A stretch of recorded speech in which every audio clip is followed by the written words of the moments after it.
Hello બચ્ચા party, જય શ્રી કૃષ્ણ. ફરીથી સ્વાગત છે તમારું તમારા ફેવરેટ એવા યુટ્યુબ ચેનલ એટલે કે રોહિત ખેર ફિઝિક્સ, જેની અંદર આપણી ચર્ચા છે અત્યારે એ છે ગુજકેટના પીવાયક્યુઝની.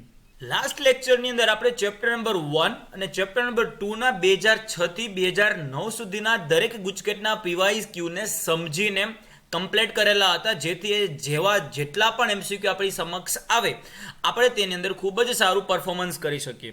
આજના લેક્ચરની જે વાતો કરશું, જો આજના લેક્ચરની અંદર આપણે ગુજકેટના 2010થી જે સેકન્ડ ચેપ્ટરમાં જેટલા પણ સવાલો પૂછેલા છે તે દરેક સવાલોની અંદર આપણે પીએચડી કરવાની છે. તો આજનો લેક્ચર શરૂ કરીએ તે પહેલાં તો જો તમારે પાછળના લેક્ચર મિસ થઈ ગયા છે તો અહીંયા ઉપર આઈ બટન આપેલું હશે કોર્નરમાં, તે આઈ બટન ઉપર ક્લિક કરી તમે સમગ્ર પ્લેલિસ્ટ તમે ત્યાંથી એમસીક્યુ માટે જોઈ શકો છો અને પોતાના ગુજકેટના માર્ક્સ વધુ સારા તમે બનાવી શકવાના છો. તો ભાઈ ચાલો મહાદેવનું નામ લઈ શરૂ કરી દઈએ મસ્ત મજાનો આપણો આજનો લેક્ચર, જેની અંદર ફર્સ્ટ એમસીક્યુ આપણે પ્રગટ કરીએ છીએ, જે છે ગુજકેટ 2010થી આપણી સમક્ષ મળવા આવેલો અને બહુ જ સરસ એવો ક્વેશ્ચન છે. ક્વેશ્ચનમાં કંઈક તમને આપેલું એવું છે, એક ઇલેક્ટ્રોન 182 વોલ્ટના વિદ્યુત સ્થિતિમાનના તફાવતે પ્રવેગિત કરે છે. કોઈ એક ઇલેક્ટ્રોન છે 122 વોલ્ટના વિદ્યુત સ્થિતિમાનના તફાવતની અસર હેઠળ પ્રવેગિત ગતિ કરે છે, તેમનો મહત્તમ વેગ કેટલો હશે બાળકો, મેક્સિમમ વેગ કેટલો હશે એ આપણે શોધવાનું છે. ઇલેક્ટ્રોનનો વિદ્યુતભાર અને ઇલેક્ટ્રોનનું દળ આપણને આપી દીધું છે. જો કદાચ ના આપે તો પણ આ બંને વેલ્યુ તો આપણને ખબર હશે એવી હું આશા રાખું છું. તો ઇલેક્ટ્રોન જ્યારે વિદ્યુત સ્થિતિમાનની અંદર ગતિ કરતો હશે ત્યારે થોડુંક એવું વિદ્યુત ક્ષેત્રના લીધે એમની પાસે એનર્જી આવેલી હશે. તે એનર્જી કેટલી હશે આપણે બધાને ખબર છે. તે એનર્જીનું સમીકરણ આપણે શીખી ગયા છે, U બરાબર QV, જ્યાં Q એટલે કે તેમનો વિદ્યુતભાર થાય છે. તો આટલી એનર્જી એમની પાસે હોવાની છે. અહીં આપણે વાતો કરવાની છે તેમના મહત્તમ વેગની. તો મહત્તમ વેગની વાતો કરશું તો આપણે આ એનર્જીને એઝ અ કાઇનેટિક એનર્જી આપણે લઈ લઈએ છીએ. મેક્સિમમની વાત છે તો આપણે એવું માની લઈએ છીએ કે આ સમગ્ર એનર્જી એનામાં ગતિ ઉર્જા સ્વરૂપે છે. તો જો ગતિ ઉર્જા સ્વરૂપ આપણે જો લખીએ તો આપણે સિમ્પલ અહીંયા આપણે લખી શકવાનું છે, ઇલેક્ટ્રોન પાસે જે રહેલી જે કાઇનેટિક એનર્જી છે, કાઇનેટિક એનર્જી એમનું સમીકરણ થવાનું છે Q એટલે કે તેમનો વિદ્યુતભાર અને V એટલે કે વિદ્યુત સ્થિતિમાન. કાઇનેટિક એનર્જીનું ફોર્મ્યુલા આપણે લોકોને 11મા ધોરણથી આવડે જ છે, જે છે 1/2 mv². તો સિમ્પલી આપણે લખી શકવાના છે 1/2 mv² is equal to QV. બચ્ચા પાલટી અહીંયા કેપિટલ V છે, જ્યારે આ V છે તે તેમની ઝડપ બતાવે છે. તો જો આમાંથી આપણે જો V ને સૂત્રનો કરતા બનાવીએ તો V² એમના બરાબર થવાનું છે બાળકો 2 થવાના છે અહીંયા મલ્ટિપલમાં એટલે કે ગુણાકારમાં, તો 2QV ડિવાઇડેડ બાય બાળકો થવાનું છે સ્મોલ m. તો અહીંયા સિમ્પલ હવે જે વસ્તુ આપણે જે માંગેલી છે એ વસ્તુને આપણે અહીંયા સૂત્રનો કરતા બનાવી નાખીએ. સૂત્રનો કરતા એટલે કે V ને જો સબ્જેક્ટ બનાવે તો અહીંયા તો V² છે, તો જો V ને સૂત્રનો કરતા બનાવી નાખીએ તો બંને બાજુ રૂટ લઈ લઈએ તો મેક્સિમમ જે થવાનું છે અહીંયા ઝડપ, જો મેક્સિમમ ઝડપની વાતો કરીએ તો સિમ્પલ આપણે લખી શકવાના છે √2Q, અહીંયા કેપિટલ V છે, divided by mass of electron. તો તમામ કિંમત અહીંયા આપણે મૂકી દઈએ બાળકો, પ્રેમથી જો અપલોડ કરી દઈએ તો તમારી પાસે મારી પહેલાં આ બાળકો આન્સર આવી જવો જોઈએ. Q એટલે કે ઇલેક્ટ્રોનનો વિદ્યુતભાર જે છે 1.6 ગુણાકારમાં 10⁻⁹ અને સ્થિતિમાન જે અહીંયા હતો એ છે બાળકો 182 ને છેદમાં જો આપણે ઇલેક્ટ્રોનનું દળ લખી નાખીએ તો કંઈક આપણે આ ટાઈપનું લખી શકવાના છે 9.1 × 10⁻31. હવે જો આપણે કેલ્ક્યુલેશનને આગળ વધારીએ અને આપણે મસ્ત મજાનું જે કેલ્સી છે એની અંદર તમામ કિંમતો રાખીએ અને અહીંયા જો આપણે કિંમતો મૂકવાનો પ્રયત્ન કરીએ તો એ કિંમત કંઈક આ મુજબ આપણે લખી શકશું. તો તમામ કિંમતો મૂકતો અહીંયા મસ્ત મજાનો જે જવાબ આવે છે એ છે 64. જે ઘાતની જો વાતો કરીએ તો -19 અંશમાં છે, છેદમાં -31 છે બાળકો. -31 ઉપર જશે થશે પ્લસ, તો -19 + 31 કરશું તો જવાબ આવવાનો છે એ છે +12. તો √64 10⁻12 છે. જો આનું આપણે વર્ગમૂળ લઈ લઈએ તો પ્રેમથી બાળકો 64નું વર્ગમૂળ આવવાનું છે મસ્ત મજાનું 8 અને અહીંયા 10⁻12 છે ત્યાં આપણે કરી શકવાના છે 10⁶ ને એસઆઈ એકમ લખીએ તો ઝડપ માટે એસઆઈ એકમ થવાનો છે એ છે મીટર પ્રતિ સેકન્ડ. તો અહીંયા આપણી સામે જે આન્સર જે પ્રોડ્યુસ થાય છે એ છે 8 ગુણાકારમાં 10⁶ ને એવો આન્સર આપણે એમસીક્યુની અંદર બાળકો સી ઓપ્શનમાં આપેલો છે. તો જે ગુજકેટ 2010નો જે એમસીક્યુ હતો એની અંદર આન્સર આવવાનો છે મસ્ત મજાનો સી. આશા કરું છું કે મસ્ત મજાની દરેક કોન્સેપ્ટ તમારા મગજની અંદર ક્લિયર થતા હશે. ચલો હવે જોઈએ છે નેક્સ્ટ એમસીક્યુ. હવે આપણે આપણા નેક્સ્ટ એમસીક્યુને બોલાવીએ, જે આપણી પાસે આવેલો છે ગુજકેટ 2011થી આપણે લોકોને મળવા માટે શું કીધેલું છે તે એમસીક્યુની અંદર. અહીંયા બાળકો કંઈક એવી સ્ટોરી આપેલી છે કે 10 સેન્ટીમીટર ત્રિજ્યાના ધાતુના ગોળાને વિદ્યુત ભારિત કરતા તેની સપાટી પર 80 વોલ્ટનું સ્થિતિમાન મળેલું છે. બાળકો કોઈ અહીંયા વિદ્યુત ભારિત ગોળાની વાતો કરેલી છે ને એ જે વિદ્યુત ભારિત ગોળો છે તેમની સપાટી આગળ આપણે મસ્ત મજાનું કંઈક એને આપણે વિદ્યુત ભારિત કરીએ અને 80 વોલ્ટ જેટલું આપણે સ્થિતિમાન મળે છે. આપણે જે મળતું જે સ્થિતિમાન જે સપાટી આગળ છે તે મસ્ત મજાનું તાકાતવાળું બાળકો 80 વોલ્ટ મળે છે, એવું અહીંયા આપણે એ લોકોએ આપેલું છે. અહીંયા મળતું સ્થિતિમાન છે 80 વોલ્ટ. તે પોલા ગોળાકારના કેન્દ્ર પર કેટલું સ્થિતિમાન હશે? અચ્છા, પોલા ગોળાકાર એટલે કે ફૂટબોલની વાતો છે છોકરા. તો એ ફૂટબોલના સેન્ટર આગળ કેટલું સ્થિતિમાન હશે ને એમની વાતો છે. તો યાર એક વસ્તુ યાદ રાખજો બાળકો મસ્ત મજાની. શું? તો કે ભાઈ ગોળાની જે બહારના બિંદુની જો તમે ચર્ચા કરતા હોય તો બહારના બિંદુએ વિદ્યુત ક્ષેત્ર કે પછી વિદ્યુત સ્થિતિમાન બંનેની સ્ટોરી સેમ થવાની છે. બહારના બિંદુએ વિદ્યુત ક્ષેત્ર કે પછી સ્થિતિમાન, જાણે કે તે બિંદુએ ક્ષેત્ર કે સ્થિતિમાન ગોળા પરનો સમગ્ર વિદ્યુતભાર એના કેન્દ્ર પર કેન્દ્રિત હોય એવી રીતે જે આવે છે એના સૂત્ર પ્રમાણે. એટલે કે જો બહાર તમે જો ક્ષેત્રની વાત કરો તો ફોર્મ્યુલા થઈ જવાનું છે KQ/R². બહારની વાત કરું છું. અને જો બહાર તમે જો સ્થિતિમાનની વાત કરો તો સૂત્ર થઈ જવાનું છે KQ/R. બહારના બિંદુએ આ ટાઈપની સ્ટોરી થઈ છે. જ્યારે અંદરના બિંદુની વાતો કરીએ તો અંદરના બિંદુએ બાળકો અંદરના દરેક બિંદુએ વિદ્યુત ક્ષેત્ર 0 થાય છે. જ્યારે વિદ્યુત સ્થિતિમાન અચળ રહે છે. અચળ એટલે કે કેટલું અચળ રહે છે? કોન્સ્ટન્ટ. એટલે કે પણ કેટલું કોન્સ્ટન્ટ? ભાઈ જે સપાટી આગળ હોય ને એટલું થઈ જાય છે. સપાટી આગળ કેટલું છે બાળકો? સપાટી આગળ છે 80 વોલ્ટ. તો અંદરના દરેક બિંદુએ પછી એનું કેન્દ્ર હોય કે કોઈ પણ બીજું કોઈ પણ બેટા બિંદુ હોય દરેક બિંદુએ હોવાનું છે 80 વોલ્ટ વિદ્યુત સ્થિતિમાન. જો આ જ એમસીક્યુની અંદર ચેન્જ કરીને સ્થિતિમાનને બદલે તમને શબ્દ પૂછે ક્ષેત્ર તો બાળકો તમારો જવાબ શું હોય? શૂન્ય હોય. શા માટે આવું થાય છે તેની ચર્ચા આપણે ઓલરેડી થિયરી લેક્ચરમાં કરી જ લીધેલી છે. કેમ કે વ્યાખ્યા મુજબ સ્થિતિમાન એટલે કે બીજું કાંઈ નહીં, અનંત અંતરેથી એકમ ધન વિદ્યુતભારને આપેલા બિંદુએ લાવવું. હવે અંદર બાળકો જરાય વિદ્યુત ક્ષેત્ર છે જ નહીં તો આપણે અનંત અંતરેથી વિદ્યુતભારને જો એકમ ધન વિદ્યુતભારને લાવીએ તો આપણે જે મહેનત કરવી પડશે તે માત્ર ને માત્ર સપાટી સુધી લાવવા માટે જ કરવી પડશે. પછી તો અંદર ક્ષેત્ર છે જ નહીં તો આકર્ષણ અપાકર્ષણ બળની કોઈ વાતો જ નહીં થાય, તો અંદર તો કંઈ કાર્ય કરવું પડશે જ નહીં. એટલા માટે અંદરના દરેક બિંદુએ બાળકો સ્થિતિમાન કેવું રહેવાનું છે? અચળ. અને અચળ એટલે કેટલું અચળ? તો કે સપાટી આગળ હોય ને બેટા એટલું. રેડી? તો ચાલો નેક્સ્ટ એમસીક્યુ માટે તૈયાર થઈ જાઓ. તો નેક્સ્ટ એમસીક્યુ આપણી પાસે બાળકો આવેલો છે ગુજકેટ 2011નો. આ થોડો ક્વેશ્ચન ના ઓપ્શન તમને થોડુંક જોવામાં પ્રોબ્લેમ લાગતી હશે બાળકો, પણ થોડુંક એડજસ્ટ કરી લેજો. મને લાગે છે સ્નીપિંગ કરવામાં અહીંયા થોડોક એવો પ્રોબ્લેમ આવી ગયો છે. ચલો કોઈ નહીં, વાંચી શકાય એવું તો છે, ન વાંચી શકાય તો હું તમને ઇન્ફોર્મ કરી દઈશ.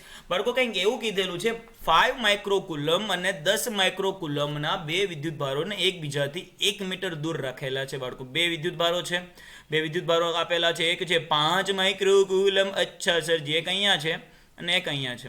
અહીંયા છે 5 માઇક્રોકુલમ, એને આપણે કહી દઈએ છીએ બાળકો Q1. અહીંયા છે 10 માઇક્રોકુલમ, એને આપણે કહી દઈએ છીએ બાળકો Q2.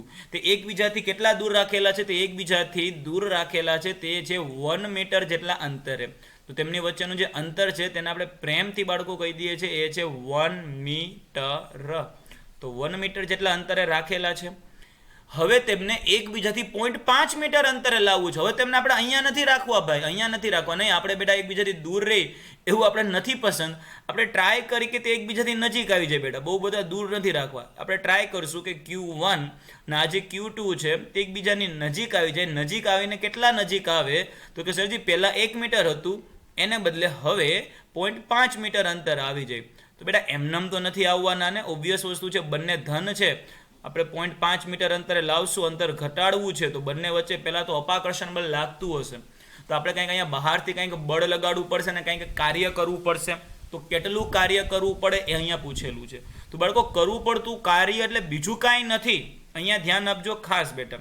અહીંયા જે કંઈ આપણે કાર્ય કરવું પડશે એટલે અલગ કાર્યની કંઈ વાતો કરવાની છે નહીં. આપણે શીખી ગયા છે આપણે જેટલું કાર્ય કરશું બેટા વ્યય થવાનું નથી.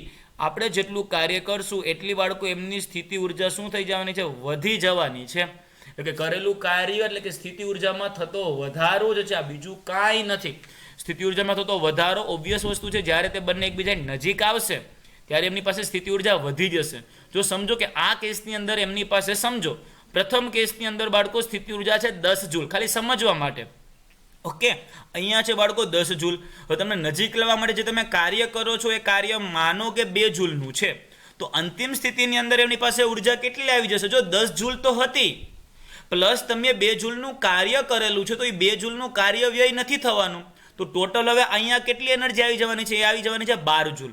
બરાબર. તો આ જે એનર્જીમાં થતો ફેરફાર છે તે કેટલો કહેવાય? અહીંયા હતું બાળકો 10 જૂલ, અહીંયા હતું 12 જૂલ. તો એનર્જીમાં ફેરફાર કેટલાનો થયો? તો કે 2 જૂલનો. તો આ 2 જૂલનો ફેરફાર થયો એટલું તમે કાર્ય કરેલું છે એવું કહેવાય. તો કરેલું કાર્ય એટલે કે એનર્જીમાં થતો બાળકો ફેરફાર, કાર્ય ઉર્જા પ્રમેય પણ તમે આને લઈ શકવાના છો. તો અહીંયા આપણે સિમ્પલી કરી શકવાના છે ડેલ્ટા યુ એટલે કે અંતિમ માઇનસ બાળકો પ્રારંભિક.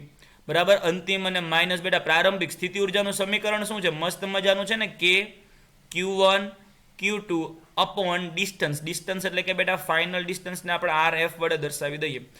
માઇનસ પ્રારંભિક માટે શું થશે? કે Q1 Q2 અપોન R બેટા ઇનિશિયલ. તો અહીંયા આપણે એક વસ્તુ તો જોઈ શકીએ બાળકો, કે Q1 Q2 તો ઉપર પણ છે, ટૂંકમાં બંનેમાં છે. તો કે Q1 Q2 નું કોમન કાઢી લઈએ.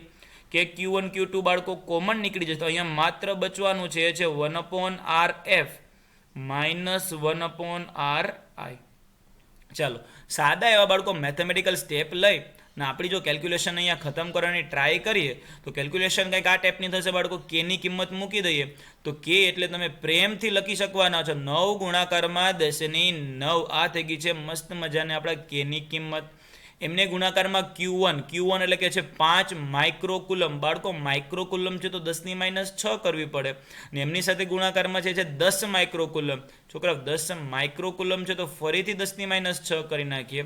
અને ઇન બ્રેકેટમાં શું લખવાનું છે? 1/RF. 1/RF એટલે કે બાળકો અંતિમ. તો અહીંયા કરી નાખીએ 1/0.5 માઇનસ અહીંયા કરીએ છીએ 1/1.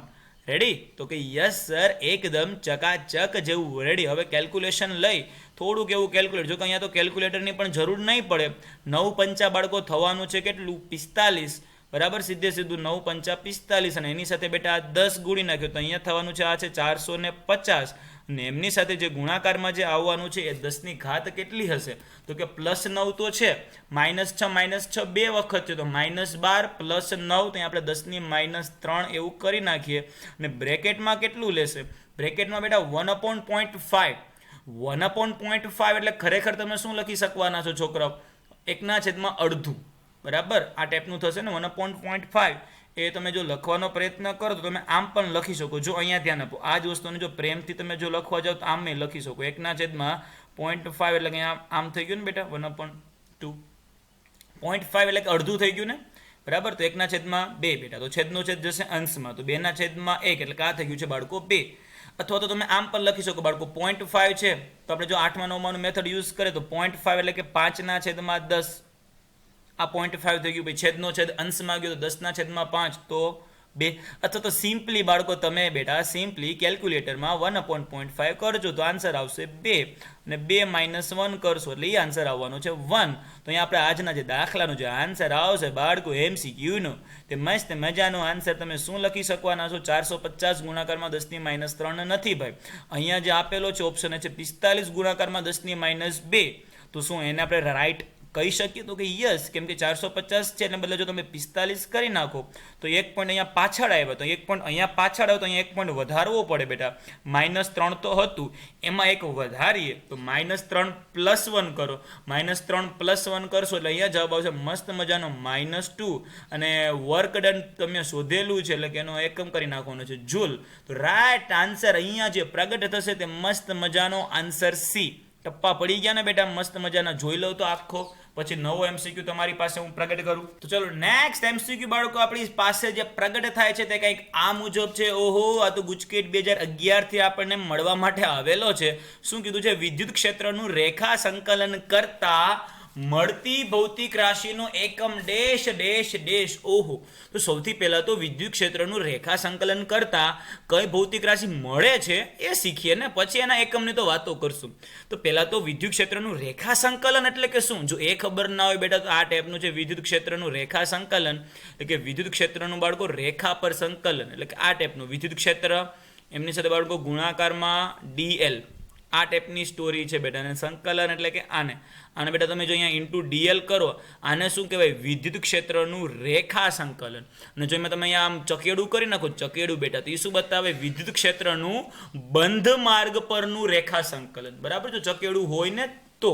એવી જ રીતે એક વખત બેટા એમસીક્યુમાં કદાચ એવું પૂછે કે ભાઈ વિદ્યુત ક્ષેત્રનું પૃષ્ઠ સંકલન, તો વિદ્યુત ક્ષેત્રનું જો પૃષ્ઠ સંકલન તમને પૂછે તો શું કરવાનું? ઇન્ટિગ્રેશન ઈ ડોટ ડીએ, અહીંયા બેટા ડીએ એવું કરવાનું. જો વિદ્યુત ક્ષેત્રનું કદ સંકલન કહે તો બાળકો ઈ ડોટ ડીવી. ટપ્પા પડી ગયા ને બેટા, આને કહેવાય રેખા સંકલન, પૃષ્ઠ સંકલન અને કદ સંકલન. બરાબર, તો ઇન્ટિગ્રેશન ઈ ડોટ ડીએ કઈ ભૌતિક રાશિ આપે પહેલા તો એ વિચારો, પછી એનું આપણે એકમની વાતો કરશું. તો ઇન્ટિગ્રેશન બાળકો ઈ ડોટ ડીએલ તમે કરો તો બધાને ખબર છે આ તો બાળકો તમને વિદ્યુત સ્થિતિમાન આપી દેશે. કેમ કે વેદ યાદ રાખવાનું મેં તમને કીધું નથી બાળકો, વેદ અને વીર બે યાદ રાખજો. તો જો બેટા વિદ્યુત ક્ષેત્ર અને અંતર એ બેનો ગુણાકાર તો સ્થિતિમાન બની ગયું બેટા. તો આ થઈ ગયું છે તમારી પાસે વોલ્ટ. જો કદાચ આવું પૂછેલું હોત પૃષ્ઠ સંકલન ઈ ડોટ ડીએ તો વિદ્યુત ક્ષેત્ર ગુણાકારમાં ક્ષેત્રફળ બાળકો, તો આ તમને આપી દે વિદ્યુત ફ્લક્સ. યાદ આવે છે બેટા? આ વસ્તુ બને છે ફ્લક્સ, એટલે કે વિદ્યુત ક્ષેત્રનું પૃષ્ઠ સંકલન ફ્લક્સ આપે છે, જ્યારે વિદ્યુત ક્ષેત્રનું રેખા સંકલન સ્થિતિમાન આપે છે. હવે જે આપણી પાસે આ સ્થિતિમાન આવી ગયો છે તે સ્થિતિમાનનો એકમ વિચારો બેટા, વીનો એકમ. તો આનો એકમ શું થશે? આના એકમ તો બાળકો બે છે. એક તો આપણે મહાન વૈજ્ઞાનિક વોલ્ટની યાદમાં એને વોલ્ટ કહીએ છીએ, અને બીજો એકમ એનો શું છે બાળકો? બીજો એકમ શું છે એનો? મસ્ત મજાનો જૂલ પ્રતિ કુલમ, એટલે કે જેસી ઇનવર્સ એવો પણ છે ને. આ જૂલ પ્રતિ કુલમ ક્યાંથી આવેલો છે બેટા? અહીંયાથી. યુ બરાબર ક્યુવી યાદ નથી બેટા? યુ બરાબર ક્યુવી. જો આમાંથી તમે વીને સબ્જેક્ટ બનાવો, આમાંથી જો તમે બાળકો વીને સબ્જેક્ટ બનાવો તો એ શું થવાનું છે? યુ અપોન ક્યુ. તો યુ અપોન ક્યુ એટલે કે આ એકમ શું થઈ ગયું બાળકો? જૂલ પ્રતિ કુલમ. આવી ગયો બેટા? આવી ગયો ને? તો અહીંયા રાઈટ આન્સર બધાને દેખાઈ જવું જોઈએ, જૂલ પ્રતિ કુલમ. અથવા તો ઓનલી વોલ્ટ હોત તો પણ ચાલે, પણ એકલું વોલ્ટ તો છે નહીં. બરાબર, એટલે અહીંયા આપણે પાસે આન્સર આવવાનો છે એ છે જૂલ પ્રતિ કુલમ.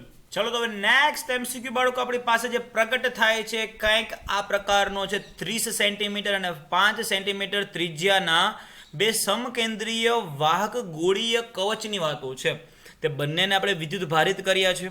જો બાહ્ય કવચ 3 માઇક્રોકુલમ્બ અને આંતરિક કુલમ 0.5 માઇક્રોકુલમ વિદ્યુતભાર ધરાવતો હોય તો બાહ્ય કવચનું જે કંઈ ગોળીય કવચ તે એના પર સ્થિતિમાન કેટલું હશે?